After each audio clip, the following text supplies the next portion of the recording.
Around the time that Accessibility became a weekly series, back in the summer of 2020, one of the first games discussed in depth on this show was The Last of Us Part 2, a game that made headlines not just for its level of accessibility for disabled players, but also, specifically, for its number of on-paper accessibility settings. From PlayStation's own marketing materials, to gaming website news coverage, to my own review of the game, the title's inclusion of more than 60 accessibility features, detailed in depth before launch, was a focal point in many discussions of the game's status as an accessible title. It had a large number of accessibility features, many of which were new and eye-catching, and this was undoubtedly a positive to see in an industry that rarely seemed to consider accessibility a priority, and even less frequently seemed interested in pushing the bar forward to bring more disabled players into the fold in new ways. But accessibility settings are only one part of the discussion around accessibility in video games, and all too often they are discussed at the expense of other aspects of accessible design.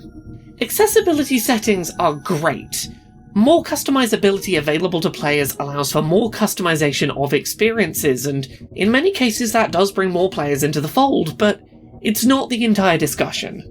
So today, let's talk about the difference between accessibility settings and accessible design. A really simple example of differentiating between accessibility settings and accessible design is in approaches to making games more accessible to colorblind players. Many video games will offer filters which can be applied as optional settings, changing colours in a game to make them more visible to players with specific types of colourblindness. This is an example of an accessibility setting, offered to fix a problem created by a game whose core design was inaccessible. An accessible design approach to game development, on the other hand, might make use of colourblindness simulation filters so that the developer can see what their game looks like to colourblind players, as well as bringing in colourblind playtesters from early on in a game's development, in order to make sure that the important game elements are, by default, able to be distinguished from each other due to having differing brightness, saturation, or other contrasting elements that are distinguishable to players who cannot differentiate between specific colours.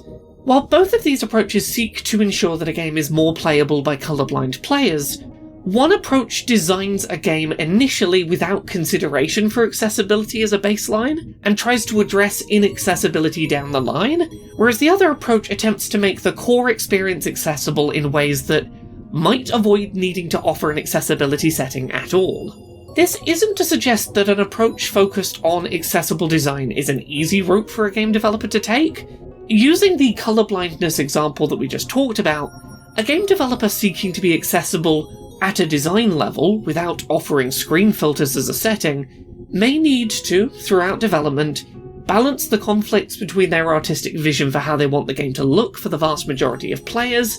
and the level of colourblindness accessibility that they're aiming to achieve.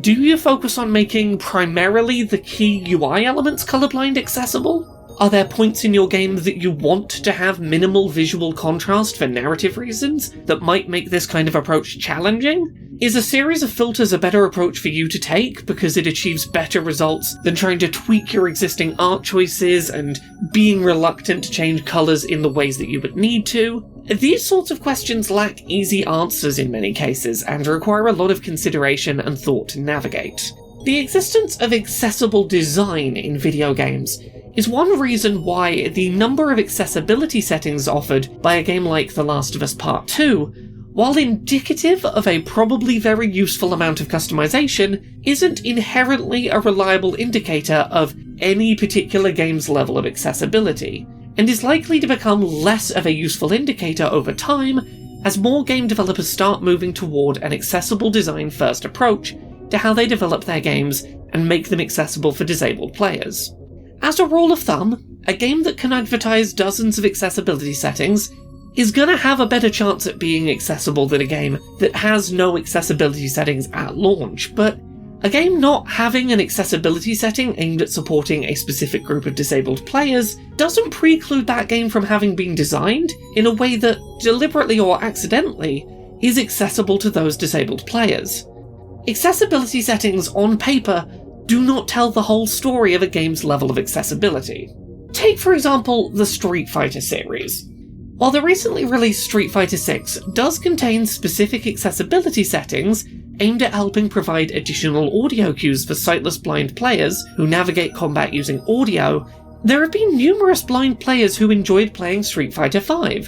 a game with no explicit accessibility settings for blind players, that happen to be playable via audio due to the design choices made around positional stereo audio and the way that sound effects for things like footsteps communicated aspects of combat.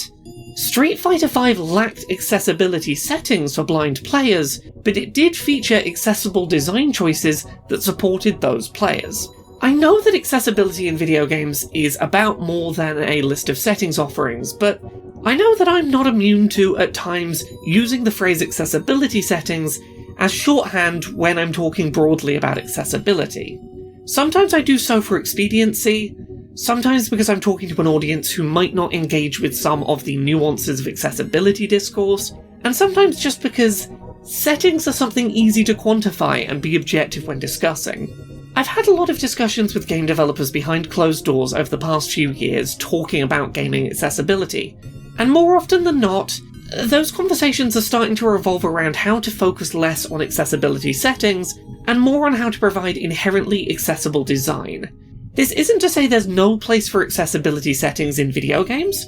far from it, but they are not the solution to every problem in game design.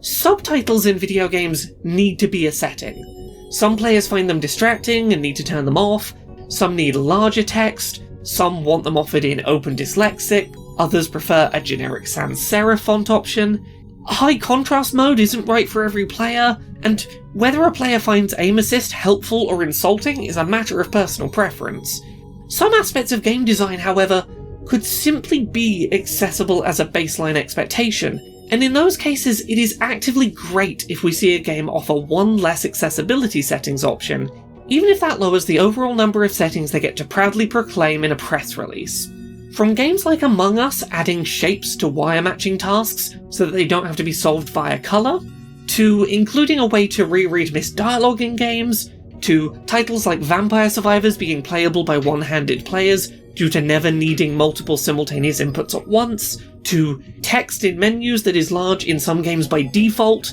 to designing your game from day one not to include intense full-screen flashing effects, or even something as simple as your first-person game not including camera head bob for motion sickness-prone players. Increasingly often, the things that make a game accessible are being baked into that game's core design, rather than presented for the player to optionally turn on and solve later if they choose. The fact that the video game industry is trending towards accessible design conversations, rather than exclusively accessibility settings, is a sign of growth for our industry, and one that needs to become a more front and centre part of how we discuss accessibility in games. I'm trying to be more conscious of it, and I hope that that helps.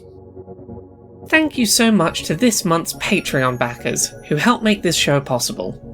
You can support the show and everything I do at patreon.com/LauraKBuzz.